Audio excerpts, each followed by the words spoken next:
Esingizdami? O'sha bolalik paytlarimizda Mario degan o'yin bo'lardi. Mazza qilib o'ynardik. O'zim ham mazza qilib o'ynardim. Qiziqarli o'yin edi.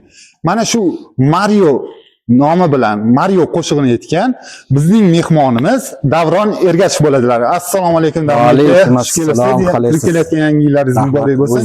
2026 yil sizga baxt, omad, amin. yor bo'lsin. Hammamizga. Rahmat. Yaxshimisiz? Qanaqasiz? Yaxshi, rahmat. Yaxshi kela oldingizmi? Rahmat. Uzr, vaqtingiz avommi? Yo'q, bemalol. Endi Do'rniki mana shu qo'shiqning nomi Mario deb nomlangan. Nima uchun aynan Mario deb nomlangan?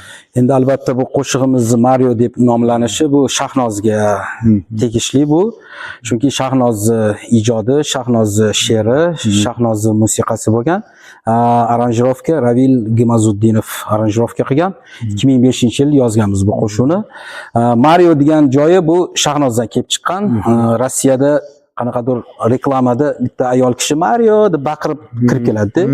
O'shandan bir ilhomlanib o'shandan ilhomlanib Shahnoz Mario deb baqirib qo'ygandi. Men o'zim ham so'raganman, Shahnoz nimaga bu Mario deb baqiryapsan desam, "Ke mana shu bir qizuv bo'lsin" deb mana shu Marioni baqirib ana qilganda, men bunaqa zo'r hit bo'lib ketadi bu qo'shig'im deb o'ylamaganman. Lekin haqiqatda o'z vaqtida juda ham hit bo'lgan qo'shiqlardan biri bo'ldi. Xudoga shu haligacha eskirmaydi. Haligacha bu.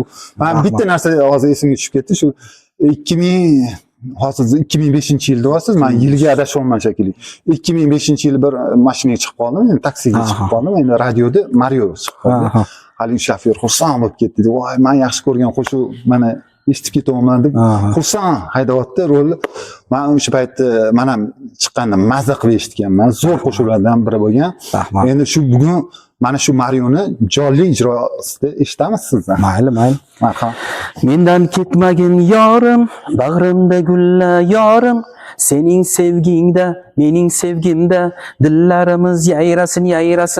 Hamma bilmasin yorim, aqlingni yig'gin yorim.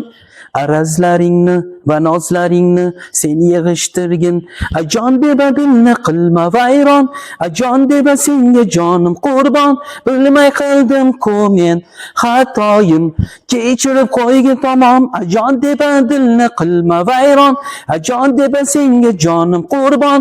Bilmay qildim-ku men xatoyim, kechirib qo'ygin tamom, kechirgin tamom.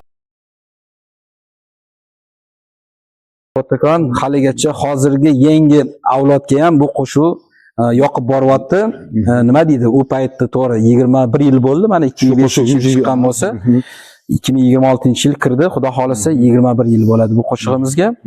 Hozirgi bizning farzandlarimizga bu qo'shiq yanada yoqib boryapti. Yana Do'rniki mana shunaqa qo'shiq yaratish. Xudo xolasa mana shu 26-yil bir yoz oylarida Xudo xolasa chiqaramiz. Chunki nega yoz? Chet davlatga borib, endi bu yoshlar bob qo'shuvdi, bunaqa yo'nalish.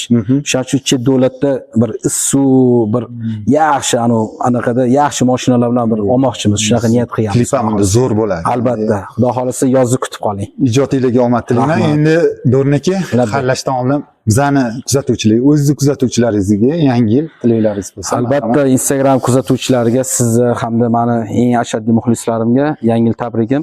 Eng kerakligi kirib kelgan yil hammamizga avvalambor tinchlik yili bo'lsin. O'zi tinchmiz, undan ham tinch bo'lsin. Ilohim, yurtimiz tinch bo'lsin, oilamiz tinch bo'lsin.